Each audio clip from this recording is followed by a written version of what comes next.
ایک وقت کا قصہ ہے، ایک گاؤں میں ایک بہت امیر زمیندار رہتا تھا جس کے پاس بہت پیسہ تھا۔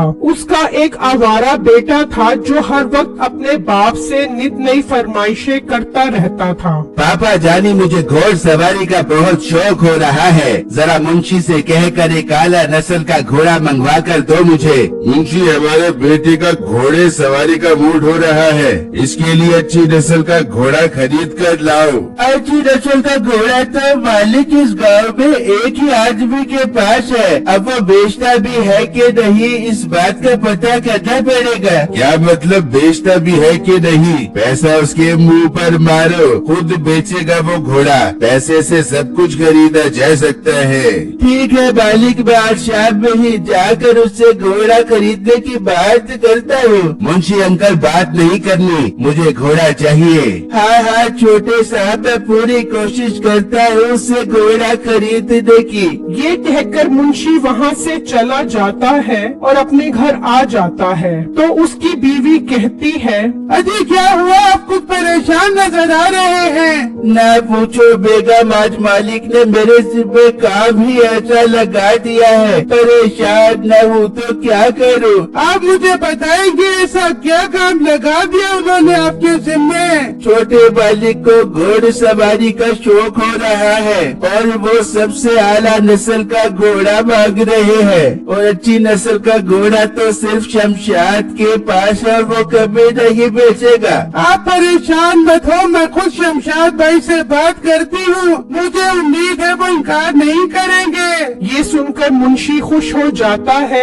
واہ بیگم، تم نے تو میری مشکل ہی حل کر دی، تم ابھی جا کر بات کرو اس سے۔ ٹھیک ہے میں جاتی ہوں۔ پھر اس کی بیوی گھر سے نکلتی ہے اور شمشاد کے گھر آ جاتی ہے تو اس وقت وہ اپنے گھوڑے کے ساتھ کھڑا ہوتا ہے۔ ہاں سناؤ، خیر سے آئی ہو تم؟ جی شمشاد بھائی، سب خیر ہی ہے، آپ کے لیے بہت بڑی خوشی کی خبر لے کر آئی ہوں۔ کیسی خوشی خبری؟ شمشاد بھائی، سیٹھ صاحب کو آپ کا گھوڑا بہت پسند آ گیا ہے، وہ آپ کو منہ مانگی قیمت دینے کے لیے تیار ہے اس گھوڑے کی۔ وہ مجھے چاہے سونے کے ڈھیر ہی کیوں نہ اٹھا دے رقیہ، تمہیں پتا تو ہے میں اس گھوڑے سے کتنا پیار کرتا ہوں، میں نہیں بیچوں گا اس گھوڑے کو۔ پر شمشاد بھائی، بس میں نے کہا نا، میں نہیں بیچوں گا اس گھوڑے کو، تم جا سکتی ہو۔ وہ عورت اداس ہو کر وہاں سے چلی جاتی ہے اور اپنے شوہر کو بتاتی ہے۔ دیکھا نا، میں نے کہا تھا نا وہ نہیں بیچے گا، اب میں کیا جواب دوں گا مالک کو؟ پھر اگلے دن منشی مالک کے پاس آتا ہے تو اس کا بیٹا کہتا ہے، سناؤ منشی صاحب، میرا گھوڑا لے کر نہیں آئے آپ؟ چھوٹے صاحب، آپ کا کام 2 دن میں ہو جائے گا، میری بات ہو گئی ہے، وہ گھوڑا بیچنے کے لیے تیار ہے۔ ارے واہ منشی، دل تو کر رہا ہے تیرے ماتھے پر چمی لے لوں، لا اپنا منہ ادھر کر۔ چھوٹے مالک، میں نے ابھی منہ ہاتھ نہیں دھوئے ہوئے۔ دھر کتنا گندا ہے تو منشی، سمجھتا نہیں ہے بات کو، نکل پڑتا ہے رات کو۔ ایک بات ذرا غور سے سن، اب جب کبھی بھی ڈیرے پر آئی تو دھو کر آئی منہ ہاتھ کو۔ ٹھیک ہے چھوٹے صاحب، میں ایسا ہی کروں گا۔ اچھا چھوٹے صاحب، آپ کی اجازت ہو تو میں جا سکتا ہوں؟ صبر کر منشی، اتنی جلدی کیا ہے؟ دیکھ منشی، گھوڑا کو 2 دن بعد ملے گا، 2 دن تک میں کیا کروں گا؟ تو فی الحال ایک کام کر، 2 دن کے لیے مجھے کوئی عام تام گھوڑا لے کر دے تاکہ میں اس پر گھوڑ سواری کی پریکٹس کر سکوں۔ ٹھیک ہے مالک، میں آج شام میں ہی آپ کو کوئی عام تام گھوڑا لا کر دوں گا۔ گڈ منشی، ماتھے پر چمی لینے کا بڑا دل کر رہا ہے تیری، لیکن تو گندا ہی اتنا ہے، منہ ہاتھ نہیں دھوتا۔ چل جا، شام میں کوئی گھوڑا لے کر آ۔ اور اپنی بیوی کو بتاتا ہے تو اس کی بیوی اسے ایک بہت اچھا مشورہ دیتی ہے۔ واہ بیگم، مشورہ تو کافی اچھا دیا ہے تو نے۔ پھر منشی بازار سے ایک گدھا خرید کر آتا ہے اور اس کے ساتھ گھڑ سواری لگا کر میٹھا صاحب کے پاس پہنچ جاتا ہے تو میٹھا دیکھ کر غصے میں آ جاتا ہے۔ منشی یہ کیا؟ میں نے تجھے گھوڑ سواری کا کہا تھا، تو گدھا اٹھا घोड़ा लाया। मालिक, ये गधा कोई आम गधा नहीं है, सीखा सिखाया है। घोड़े को तो सिखाना पड़ेगा और इसमें काफी टाइम लग जाएगा, और इस गधे पर तो आप आराम से प्रैक्टिस कर सकोगे। वाह मुंशी वाह, तेरा दिमाग तो बहुत काम करता है भाई। अपना मुंह इधर कर, तेरे माथे पर चुम्मी लेनी है। मालिक, आज भी मैंने मुँह हाथ नहीं धोया। ओए तू क्या रोज मुँह हाथ धोए बगैर आ जाता है? तेरे घर में पानी नहीं है या फिर तुझे मेरी चुम्मी से डर लगता है? बस मालिक, भूल गया था मुँह हाथ धोना। फिर मीठा गधा सवारी सीखने के लिए जंगल की तरफ निकल जाता है तो उसके गधे का पेट बहुत खराब होता है। और पेट के हल्के गधे, तुझे मैं सवारी के लिए लेकर आया हूँ, घास हजम करवाने के लिए नहीं लाया। लेकिन गधा तो अपनी हरकतों से बाज ही नहीं आता। मीठा गुस्से में घर की तरफ आ रहा होता है तो रास्ते में उसी घोड़े वाले का बेटा जा रहा होता है तो वो गधे के ऊपर चढ़ा देता है और उसका बेटा जख्मी हो जाता है। उसको देखकर लोग वहाँ आ जाते हैं। ये तो शमशाद घोड़े वाले का बेटा है, उठाकर चलो इसको उनके पास। फिर वो उसे शमशाद के पास ले आते हैं और उसे सारी बात बताते हैं। पर मेरे बेटे को गधे के नीचे किसने दिया है? शमशाद साहब, आपके बेटे को सेठ साहब के बेटे मीठे ने गधे के नीचे दे दिया है। हमने खुद उसे अपनी आंखों से देखा है। क्या उसकी ये हिम्मत? तुम चलो मेरे साथ। फिर वहाँ मीठा गधा लेकर पहुँचता है। अरे ओ मुंशी, ये तूने गधा लाकर दिया है या गैस के पटाखे मारने वाला हैंड पंप? पता नहीं कौन सी मूलियाँ खाई हुई है इसने, एक मिनट के लिए भी सांस नहीं लेता।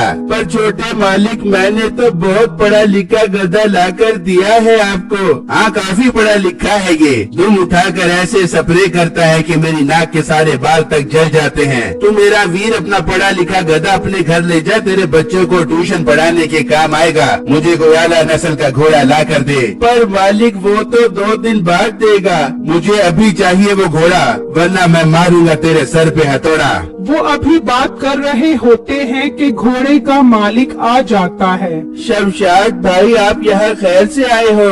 ये बात तुम अपने बेटे मीठे से पूछो। इसने अपने गधे के नीचे मेरे बेटे को दे दिया है। बहुत जख्मी हो गया है मेरा बेटा। तो किसने कहा था उसे लहरा लहरा के चलने के लिए? गधे में दिमाग थोड़ी ना होता है, वो तो अपने रास्ते में आई हर रुकावट को कुचल देता है। देखो मालिक, मेरा बेटा बहुत जख्मी हो गया है। उसकी टांग की हड्डी टूट गई है। पूरे 2 लाख रुपए लगेंगे उसके इलाज के लिए। अब्बू जान, 1000-2000 मारो उसके मुंह पर। छोटे मालिक, वो आला नस्ल का घोड़ा इन्हीं के पास है। अच्छा, ये तो और अच्छी बात है। अब्बू जान, 2 की बजाय 3000 रुपए दे दो। और हाँ अंकल, मुझे कल वो घोड़ा चाहिए हर कीमत पर। उस आदमी को मीठे की बात पर बहुत गुस्सा आता है और वो गुस्से में वहाँ से चला जाता है। फिर शाम में मुंशी उसके पास जाता है। तुम क्यों आए हो यहाँ पर? देखा नहीं तुम्हारे मालिक ने कितनी बदतमीजी की है मेरे साथ? हाँ, मुझे इस चीज का अंदाजा है, इसलिए तो मैं तुम्हारे पास आया हूँ। फिर वो उसको तरकीब बताता है और वो तरकीब उसे बहुत पसंद आती है। फिर अगले दिन जब सुबह होती है तो वो मुंशी सेठ के पास आता है।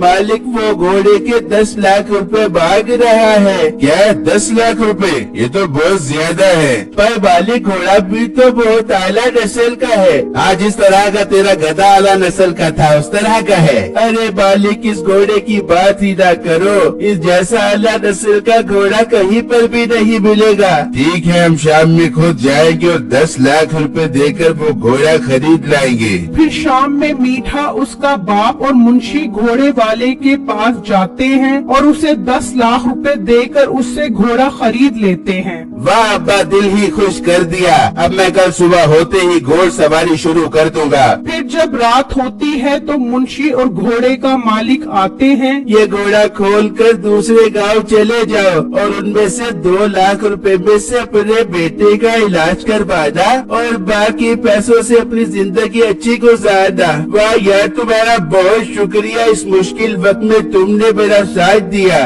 फिर वो घोड़ा खोलकर दूसरे गांव ले जाता है और जब सुबह होती है तो वो दोनों बाप बेटा आते हैं। अब्बा, 10 लाख लाख रुपए वाला घोड़ा कहाँ गया? मुझे क्या पता तेरा घोड़ा कहाँ गया, ये जरूर शमशाद ले गया होगा, चल उसके घर। फिर जब वो उसके घर आते हैं तो उसके घर को ताला लगा होता है और एक पर्चा लिखा होता है, तुमने मेरे बेटे को जान से मारने की कोशिश की है, मैंने इसका बदला ले लिया है, मैं अपना घोड़ा लेकर दूसरे गांव जा रहा हूँ। हम लुट गए, हम बर्बाद हो गए, वो 10 लाख रुपए भी ले गया और घोड़ा भी ले गया। इस तरह उन दोनों को अच्छी सजा मिल जाती है।